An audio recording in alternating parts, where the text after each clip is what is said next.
네, 반갑습니다. 자, 오늘은 제가 또 새로운 개념을 하나 가져왔어요.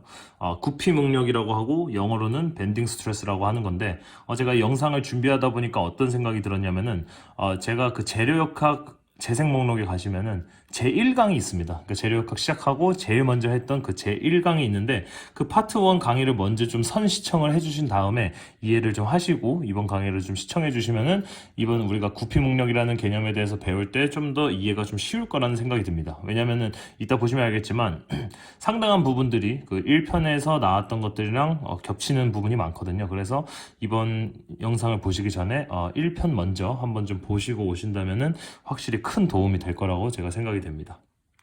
구피 목력이라는 것을 배우기 전에 이 구피 목력이라는 것이 뭔지는 좀 알고 가면 좋을 것 같아서 한번 또 말씀을 드리고 싶은데, 자, 역시 또 지우개를 가져왔는데, 지우개라는 게 뭐 P라는 외력을 받았을 때 이렇게, 그러니까 위에서 아래로 이렇게 꽂혔을 때 밴딩이 발생하죠. 그 밴딩이 바로 이 밴딩, 굽힘을 일으킨다라는 건데, 밴딩 스트레스. 자, 스트레스라는 것은 응력이죠. 응력이라는 건 뭡니까? 내력을 의미하죠. 내력이라는 것은 외력이 존재할 때, 자, 이렇게 가만히 놔두면은 내력이 존재하지 않는데, 얘한테 어떤 외력을 가해준다면은 그 외력에 맞서 싸우는 것이 바로 이 부재 내에서 발생하는 것이 바로 내력이다라고 이제 말씀을 드렸죠. 그러니까 이 P로 인해서 얘가 굽힘을 받았잖아요. 이 굽힘을 일어나지 못하게끔 이 부재 내에서 막 이렇게 견뎌내는 그 응력의 힘을 갖다가 굽힘 응력이라고 하는 것입니다. 그래서 그것을 갖다가 이제 말씀을 드릴 건데, 여기서 이제 놀라운 사실이 있는데, 우리가 계속해서 제가 모멘트는 2 곱하기 i다, 2 곱하기 i다라고 이제 계속해서 말씀을 드렸었죠. 제1강을 보시면 알겠지만 사실 모멘트는 2 곱하기 i가 아니다 라고 이제 제가 말씀을 드렸고, 사실 밑에 로라는 것이 있는데 이것은 사실 지금 당장 중요한 게 아니기 때문에 나중에 강의를 통해서 제가 증명을 해드리겠다 라고 이제 제1강에서 말씀을 드렸습니다. 그 시간이 바로 지금 이 순간이 됐습니다. 그러니까 여태까지 총 22강의 정도 찍으면서 제가 이 재료적 강성 2와 i라는 단면적 강성을 다 이해를 시켜드리고 나서야 드디어 우리가 이 로라는 것에 대해서 좀 더 이제 쉽게 다가갈 수 있겠구나라고 생각을 해서 제 스스로 이렇게 한번 스텝을 좀 만들어 봤습니다. 그래서 오늘은 이 로라는 것에 대한 증명을 또 해드릴 것이고, 그러니까 로가 뭔지 먼저 말씀드리고, 그 다음에 이 식이 어떻게 발생했는지 증명을 한번 시켜드릴 거고, 그 다음 마지막으로 이 굽힘 응력이라는 것, 이거에 대한 이퀘이션이 있어요. 그래서 그 이퀘이션을 영어로는 flexure formula라고 하는데, 이게 한국말로는 뭐라고 하는지 잘 모르겠습니다. 한국말로는 뭐 굽힘 응력 방정식이라고 좀 생각을 하셔도 될 것 같아요. 그러니까 말 그대로 얘가 어떤 외력을 받아서 얘가 굽힘을 일으켰을 때 얼마만큼의 얘가 응력이 필요하냐, 그 굽힘을 일어나지 않게끔 하기 위해서는 얼마만큼의 응력을 갖다가 얘가 갖고 있어야 되느냐를 갖다가 구하는 그 방정식이 있어요. 이 로를 증명하고 이 전체적인 이퀘이션을 증명하면서 동시에 flexure formula라는 이퀘이션도 역시 도출이 될 수 있는 부분이니까 그렇게 세 가지로 나눠서 한번 강의를 진행해 볼까 합니다. 첫 번째로 먼저 이 로에 대해서 좀 말씀을 드려보고 싶은데, 자, 방금과 같은 지우개에다가 P를 주면은 외력이 생기니까 이렇게 꺾이죠. 꺾였을 때 제가 그림을 제가 한번 그려드리면은, 항상 뭐 많이 했었죠. 그러니까 뭐 좀 대충 빨리 그려도 될 것 같아요. 그래도 뭐 핀이랑 롤러가 있다는 거 정도는 표시를 좀 해보겠습니다. 그래서 P라는 외력이 딱 꽂히게 된다면은 여기 이제 가정이라는 게 있는데, 자, 가정, 이제 첫 번째 영상을 보신 분들은 아실 텐데 첫 번째 가정, 두 번째 가정 해서 총 두 가지의 가정이 있죠. 첫 번째 가정이 뭐냐, 얘가 지금 중립축이라는 게 존재한다. 근데 그 중립축이라는 것은 어떻습니까?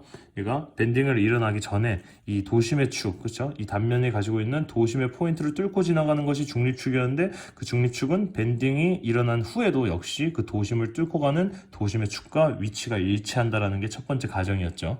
그랬을 때 이 도심의 축을 지금 약간 이 그림을 좀 멀리서 보자는 거예요. 좀 축소를 시켜보면 어떤 식으로 그려지냐면, 도심의 축이 저 중립축이라는 것이 이렇게 그려지겠죠. 그러면 얘를 갖다가 계속 연장시켜서 한번 그려보자는 거예요. 그러면 어떻게 되냐면 그림을 좀 잘못 그렸는데, 자, 이런 식으로 죄송합니다. 이런 식으로 약간의 그 큰 원이 그려진다는 거예요. 그렇죠? 그 원이라는 것은 어떻습니까? 원이라는 것은 원점이라는 게 존재하겠죠. 가운데.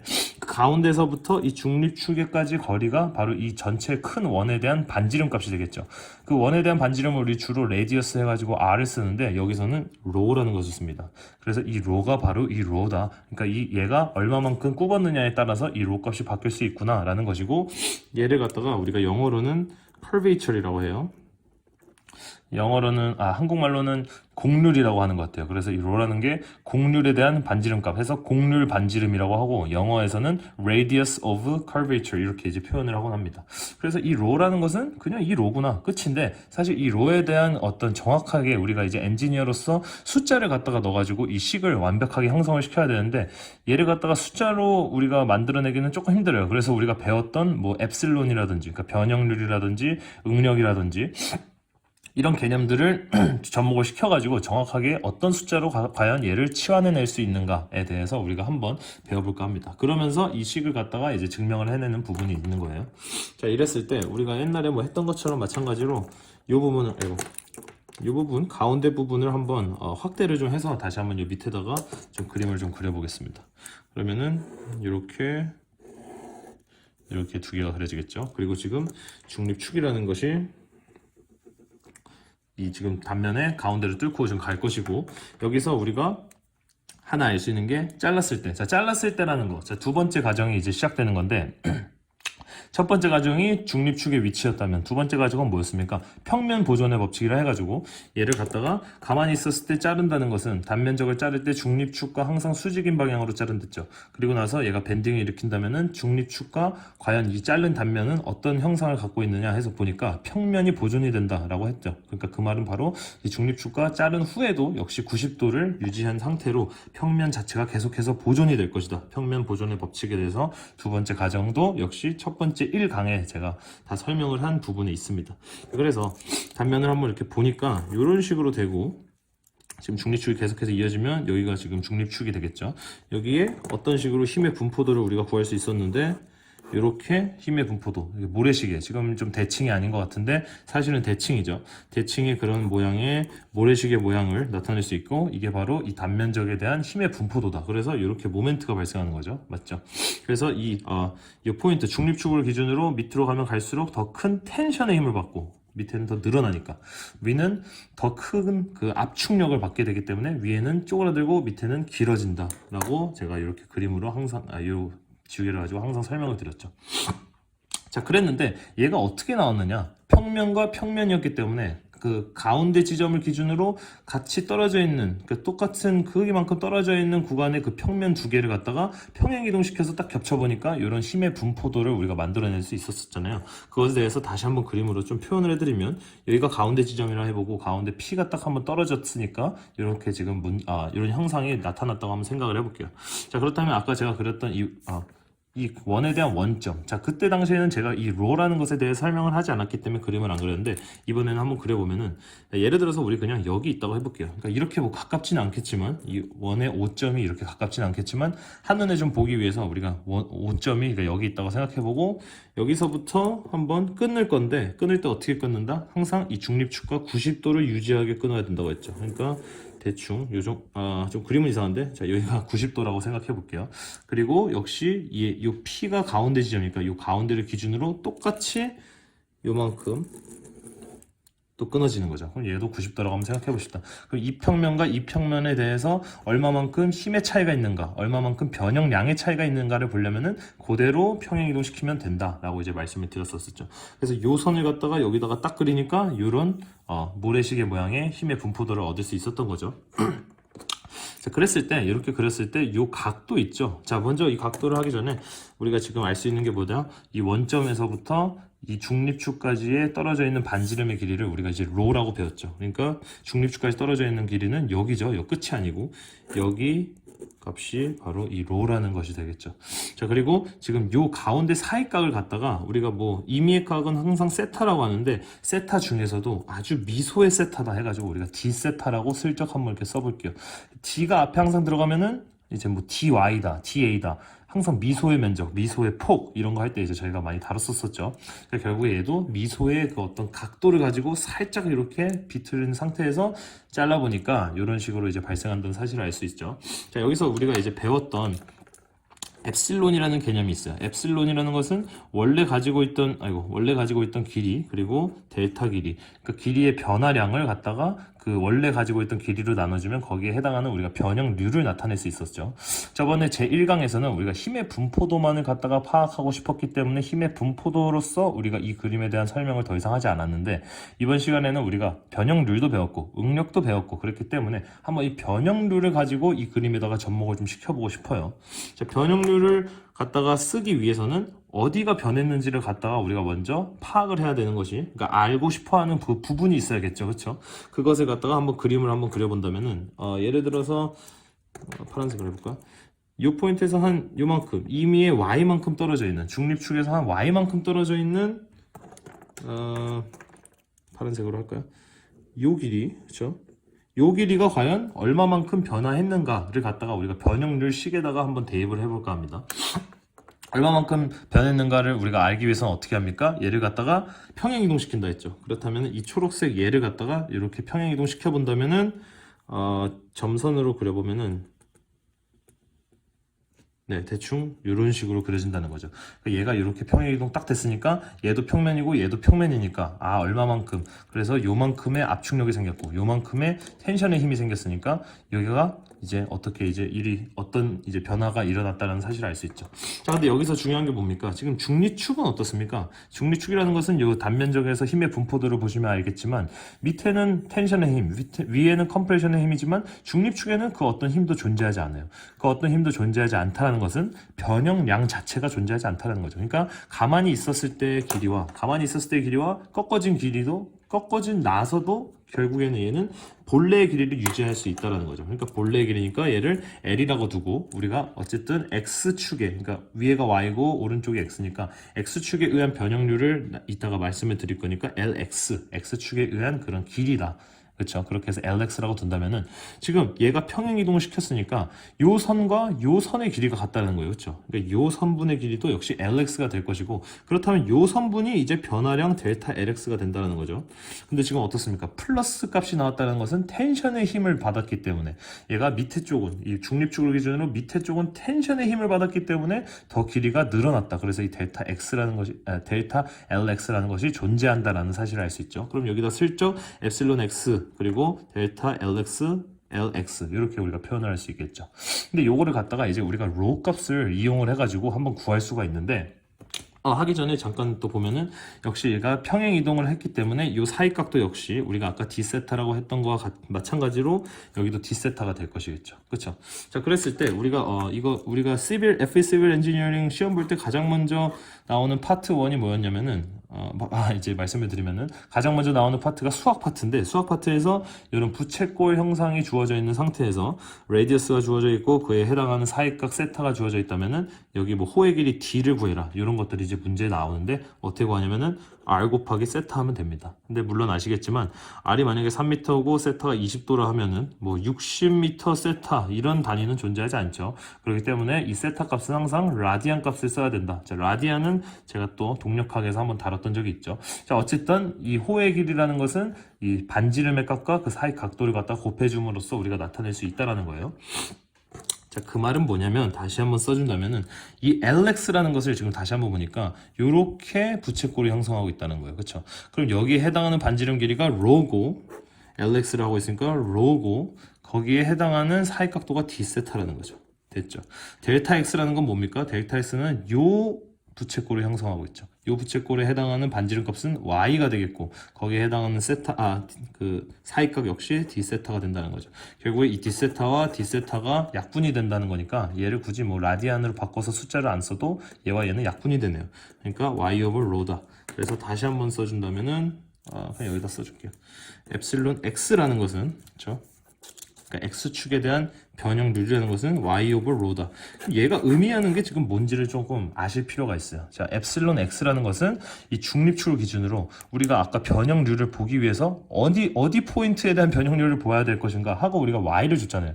그러니까 이 중립축을 기준으로 이 y만큼 떨어져 있는 요 단면이, 그렇죠? 이렇게 들어가는 방향이 있겠죠. 단면이 저쪽에 있을 테니까 요 단면이 받고 있는 그 어떤 힘에 대한 변형률을 갖다가 우리가 표시를 한 게 엡실론 x는 y over rho다. 이런 식으로 이제 표시를 할 수 있는 거예요.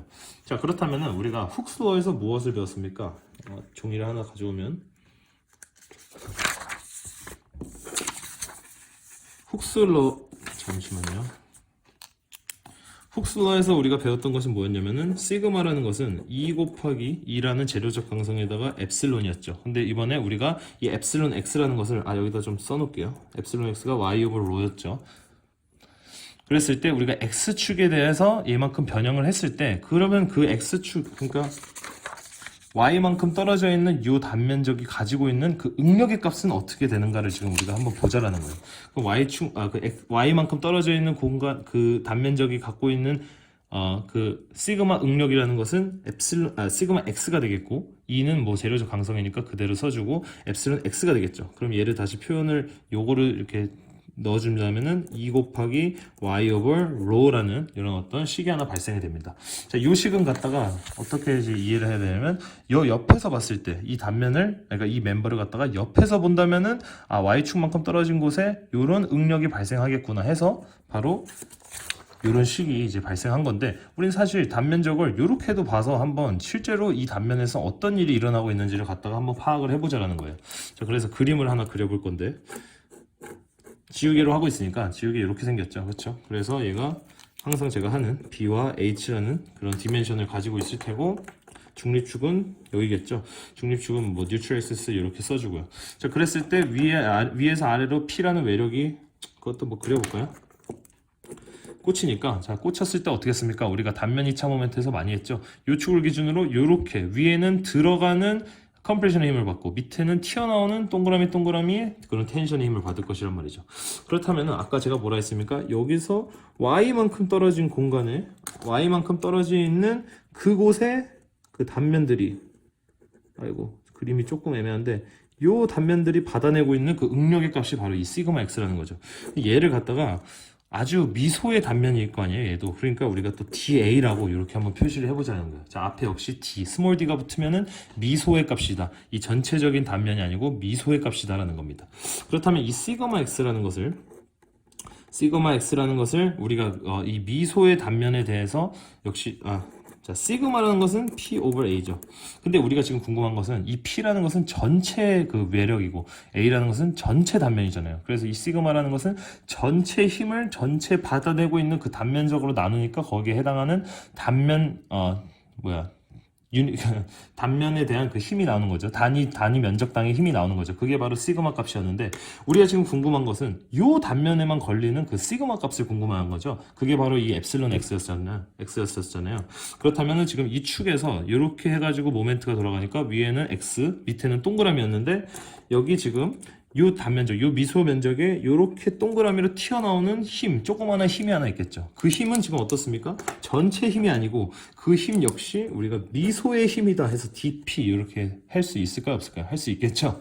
자, 그랬을 때 우리가 이 시그마 X라는 것은 아까 뭐라 했냐면 다시 한번 말씀드리면 Y만큼 떨어져 있는 그 단면적이 받아내고 있는 그 응력의 값이니까 얘는 P over A였으니까 이번에는 DP over DA 하면은 이 단면적이 가지고 오는 그 응력 값을 나타낼 수 있겠죠. 자, 우리가 저번 시간에 응력에 대해서 스트레스에 대해서 제가 말씀을 드렸을 때 한번 그림을 그려가면서 설명을 했었는데 그 개념이 지금 여기 들어가는 거예요. 근데 얘를 갖다가 지금 이렇게 하면은 좀 이해가 안 되십니까? 안 되실 수도 있으니까 뭐 한번 이렇게 그림을 조금 3D로 그려준다면 이렇게 단면이 있을 때 튀어나오고 있는 튀어나오고 있으니까 뭐 가운데서 이렇게 튀어나오고 있는 그런 상황인 겁니다. 그랬을 때 우리가 응력값을 이렇게 dp over da 하면은 거기에 해당하는 응력값 이렇게 구할 수 있다는 거죠. 그래서 요게 지금 시그마 x라는 거죠. 자, 이해가 되죠? 이렇게 3D로 하면 조금 이해가 쉽죠. 자, 그렇다면은 요거를 갖다가 우리가 dp에 대해서 한번 dp로 한번 이렇게 정리를 좀 해주면 시그마 x 곱하기 da로서 나타낼 수 있습니다. 자, 역시 마찬가지로 이 p가 떨어져 있는 요 구간에 우리가 이제 모멘트라는 것도 존재하겠죠. 근데 그 모멘트 역시 전체 단면에 대한 모멘트가 아니고 바로 요 조그만한 요 스몰 da니까 이제 요 미소의 면적에만 해당하는 그런 모멘트가 있겠죠. 걔는 이제 어떻게 표현할 수 있겠습니까? dm이라고 표현을 할 수 있겠고 모멘트라는 것은 우리가 돌리고자 하는 어떤 원점에서 힘이 떨어지고 있는 그 거리, 그 힘이 떨어지고 있는 그 지점까지의 거리를 뭐 d라고 했을 때 얘네 둘이 수직을 이뤘을 때 해당하는 것이고, 모멘트는 뭐 f 곱하기 t 이렇게 해서 우리가 표현할 수 있었었죠. 그렇다면 지금 요 내추럴 액시스 요 축에서부터 이렇게 떨어지는데 요 힘이 이렇게 수직으로 올라오고 있으니까 거기에 해당하는 수직거리 y가 있고 거기에 해당하는 힘 dp가 존재하네요. 그러니까 얘는 f 곱하기 d처럼 dp 곱하기 y 하면은 되겠죠. 자, 얘를 그러면은 dp 우리가 여기다 썼으니까 dp를 여기다 대입을 해주면 시그마 x dA y 이런 식으로 표현이 되겠죠. 자, 근데 우리가 지금 전체적인 면적에 대한 그런 아까 제가 써놓은 게 우리가 지금 제가 증명하고 있는 게 뭡니까? 이 모멘트는 2 곱하기 I 오브 로다. 저 모멘트라는 것은 지금 요 어떤 스몰 단면적에 대한 그 모멘트가 궁금한 것이 아니고 전체 단면적이 얼마만큼의 모멘트를 받고 있느냐가 궁금한 것이니까 우리는 이 전체 단면적의 그 모멘트를 알기 위해서는 전체 단면적에 대해서 적분을 해주면 된다는 거죠. 그래서 인테그랄을 이렇게 한번 써보자라는 겁니다. 그럼 얘가 dm에서 전체 모멘트가 될 것이고, 얘가 이제 잠시만요. 이 시그마 x라는 것은 아까 여기 이렇게 표현을 했었죠. 한 번 더 써준다면은 인테그랄의 시그마 x라는 것은 2 곱하기 y 오버 로의 da의 y 이런 식으로 되는 거예요. 자, 그랬을 때 얘는 이제 앞에 인테그랄이 붙으니까 전체 m이 될 것이고 전체 모멘트가 될 것이고, 인테그랄을 쓰기 전에 앞으로 튀어나올 수 있는 거 먼저 빼야죠. 여기서 뺄 수 있는 것들은 컨스탄트 값들만 뺄 수 있는데 2라는 재료적 강성은 컨스탄트일 테고 이미 정해져 있는 값이죠. 변함이 없죠. 로라는 거 역시 얘가 얼마만큼 굽었느냐에 따라서 이미 얘가 굽어져 있는 형상이 나타나는 순간 로 값도 정해져 있는 값이니까 앞으로 E와 로를 이렇게 뺄 수 있는 것입니다. 그럼 여기에 y 제곱의 dA 이렇게 남을 수 있다는 거죠. 자, 근데 우리가 여기서 인테그랄 y 제곱 da를 어디서 많이 봤죠? 이게 바로 우리가 2차 모멘트, 단면 2차 모멘트 i라는 사실을 알 수 있죠. 뭐 또 하나 이제 팁을 또 하나 말씀드리자면은 이 i라는 것은 ix가 있고 iy가 있는데 우리가 지금 수직거리인 y 값을 썼으니까 얘는 ix가 된다라는 말이죠. 그렇죠? 그러니까 얘는 2 곱하기 ix의 로 라고 한 제가 아까 말한 모멘트는 EI over 로다 라는 것이 이제 증명이 되는 부분에 있습니다. 자, 왜 이 IX였습니까? 지금 이 P라는 외력을 받으면 이 X축을 기준으로 모멘트를 받았으니까 이 X축을 기준으로 받은 모멘트를 X축으로 받아낼 수 있는 단면 2차 모멘트가 필요한 거기 때문에 우리가 IX를 쓰는 거죠. IY는 옆에서 때렸을 때 필요하다라는 거죠. 자, 그랬을 때 이렇게 지금 증명이 됐는데, 그렇다면은 우리가 이 시그마, 실제로 이 시그마 x라는 것을 우리가 아까 시그마 x가 2 곱하기 y 오버 로였는데, 그렇다면은 아까 제가 말한 그 flexural formula라는 게 있댔잖아요. 그러니까 어떠한 지점에서 이 단면적이 실질적으로 얼마만큼의 밴딩 스트레스를 갖고 있어서 얘가 버텨낼 수 있는가를 갖다가 만들어낸 이쿠에이션이 있다고 했죠. 그것에 대해서도 제가 한번 또 증명을 해드리고 싶은데 어떻게 하느냐. 자, 여기서 지금 이 로로 갖다가 한번 풀어볼게요. 자, 로로 푼다는 말이 뭐냐면 로가 앞으로 나가고 2 곱하기 ix 오버 이렇게 모멘트 이런 식으로 한번 써보자라는 거예요. 그럼 이 로 대신에 이 로 값을 여기다 한번 넣어보자라는 거예요. 그러면 2 곱하기 y고 분의 2 곱하기 ix 오버 m이니까 얘는 2 곱하기 y 오버 1이죠. 이렇게 되니까 다시 한번 써주면은 2 곱하기 ix 그리고 모멘트 곱하기 2 곱하기 y가 되는 거죠. 자, 그랬을 때 요 2와 2가 이렇게 약분이 되니까 모멘트 곱하기 y ix다 라는 이런 식이 이제 만들어집니다. 얘가 어떻다? 시그마 x라는 것이죠. 자, 그래서 얘를 갖다가 이제 제가 말씀드렸던 flexural formula라고 하고, 얘가 이제 한국말로 굳이 이제 번역을 해보자면 굽힘 응력 방정식이라는 겁니다. 자, 얘가 이제 어떻게 이해를 할 수 있느냐? 이 시그마 x라는 것은 바로 무엇이었냐면은 식에 지금 뭐가 들어있습니까? m이 들어있고 거기 y가 들어있고 ix가 들어있죠. 여기서 지금 우리가 쉽게 알 수 있는 것들은 이 m이라는 것은 이 외력 모멘트에 대해서 우리가 알고 있다면은 거기에 해당하는 모멘트 값은 찾을 수 있을 것 같아요. 그렇죠? 그리고 이 ix라는 것은 이 단면적이 정해져 있다면 거기에 해당하는 우리가 단면 2차 모멘트는 찾기 쉬울 것입니다. 그렇죠? 근데 이 y가 도대체 뭘까요? 자, 이 y라는 것은 제가 아까 어떻게 설명을 드렸었냐면은 옆에서 봤을 때 y라는 것은 임의의 어떤 포인트까지 우리가 그만큼의 변형률 혹은 거기에 해당하는 그 시그마 값을 알기 위해서 이미의 y 값을 줬었는데 과연 이 시그마 x라는 것에서 이 y가 의미하는 값을 도대체 어떤 숫자를 넣어야 우리가 정말로 원하는 답을 이제 구할 수 있을 것인가 라는 것을 갖다가 한번 제가 좀 얘기를 드려보고 싶은데, 지금 여기 단면 자, 제가 한번 여기다 다시 써드릴게요. 그러니까 시그마 x라는 것은 어떻습니까? 모멘트 곱하기 y 곱하기 ix가 되는 거죠. 그랬을 때 아까 제가 힘의 분포도를 그렸잖아요. 지금 힘의 분포도에서 이 지금 중립축 여기를 갖다가 0점이라고 잡은다면은 y는 지금 밑으로 내려가고 있는 그 어떤 그거니까, 그러니까 밑으로 내려간다는 소리는 예를 들어서 여기 포인트가 1이고 뭐 여기가 3, 뭐 여기가 5고 뭐 여기가 4 이렇게 한번 해보자고요. 그랬을 때 우리가 이 y에다가 1을 넣어야 됩니까? 3을 넣어야 됩니까? 5를 넣어야 됩니까? 이런 것을 갖다가 한번 따져보자라는 거예요. 자, 예를 들어서 만약에 이 y에 4를 한번 넣어봤다고 생각을 해볼게요. 그러니까 4를 넣는다는 것은 이 4번이 있는 그 단면, 그 미소의 면적들이 받아내고 있는 그 응력의 크기로 갖다가 이 재료를 설계하겠다라는 뜻이죠. 그랬는데 실제로 이 단면은 어떻습니까? 이 4번이 가지고 있는 이 힘보다 맨 끝에, 이 단면적의 맨 끝에 요 위에나 아래가 지금 가장 큰 그런 힘을 받고 있죠. 그렇기 때문에 이 응력값, 우리가 설계할 때 필요한 이 응력값을 구하기 위해서 이 y라는 것은 어떻다? 가장 이 중립축에서부터 멀리 떨어져 있는, 아니면 이런 힘의 분포도를 그렸을 때 가장 큰 어떤 그 힘의 힘의 분포도에서 가장 큰 값을 가지고 있는 그 포인트까지에 대한 길이를 갖다가 넣어줘야 된다라는 사실까지 우리가 알 수 있다는 거죠. 결론적으로 4를 넣으면은 4를 넣어서 설계를 해도 되겠죠. 근데 4를 넣어서 설계하면은 이 5까지 힘을 받을 거 아닙니까, 얘가? 그렇죠. 그러면 이 5를 받는 요 공간은 여기는 부서질 수 있겠죠. 그렇기 때문에 이 y라는 것은 항상 5를 넣어야 된다. 여기 이렇게 5라고 했으면. 그랬을 때 뭐 또 하나 또 말씀을 드리자면은 y는 밑으로 가면은 텐션의 힘을 받기 때문에 우리가 플러스기 때문에 여기 플러스 5니까 플러스 5를 넣어서 계산이 된 응력을 갖다가 우리는 최대 인장 응력이라고 합니다. 왜 최대냐면은 항상 제일 큰 값으로 설계를 해야 요 얘보다 밑에 있는 애들은 다 그냥 안전방어로 갖다가 다 버텨낼 수 있겠죠. 그래서 플러스 5를 갖다가 쓰면은 최대 인장 응력이 되고, 반대로 위로 올라가면은 컴프레션의 힘이니까 우리가 마이너스겠죠. 항상 플러스는 텐션, 컴프레션은 마이너스니까요. 여기는 마이너스 5가 되니까 마이너스 5를 갖다가 넣게 된다면은 최대 압축 응력이 된다는 거죠. 그래서 우리가 요 식을 갖다가 시그마 x는 my over ix다 라는 이제 식으로 갖다가 실제로 이제 다음 시간에 제가 문제풀이를 해볼 건데요. 이제 앞으로 이런 어떤 재료가 있었을 때 힘을 얼마만큼 받았느냐, 그래서 그거에 대해서 얘가 얼마만큼의 그 밴딩 스트레스가 필요해야, 밴딩 스트레스가 있어야 얘가 어떤 밴딩이 발생하지 않느냐라는 것에 대한 이제 문제가 나오니까 그것에 대해서 또 한번 문제풀이를 다음 시간에 준비해 보도록 하겠습니다. 감사합니다.